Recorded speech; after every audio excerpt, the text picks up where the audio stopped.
The burden of the word of the Lord for Israel, saith the Lord, which stretcheth forth the heavens, and layeth the foundation of the earth, and formeth the spirit of man within him. Behold, I will make Jerusalem a cup of trembling unto all the people round about, when they shall be in the siege both against Judah and against Jerusalem. And in that day will I make Jerusalem a burdensome stone for all people. All that burden themselves with it shall be cut in pieces, though all the people of the earth be gathered together against it.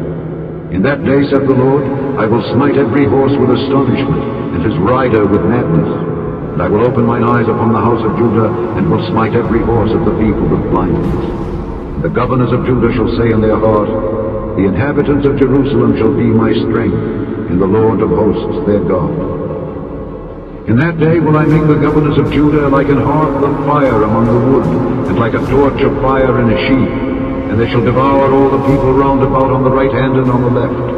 And Jerusalem shall be inhabited again in her own place, even in Jerusalem. The Lord also shall save the tents of Judah first, that the glory of the house of David and the glory of the inhabitants of Jerusalem do not magnify themselves against Judah.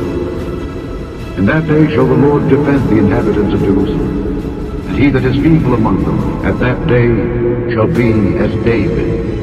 And the house of David shall be as God, as the angel of the Lord before him.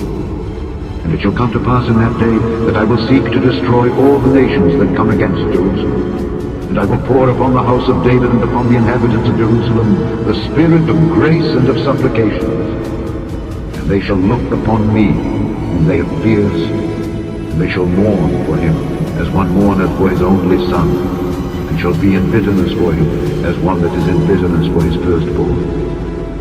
In that day shall there be a great mourning in Jerusalem, as the mourning of Hadad-rimmon in the valley of Megiddo.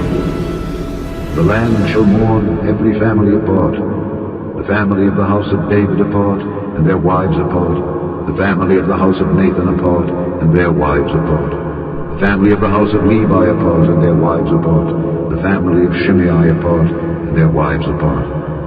All the families that remain, every family apart, and their wives apart.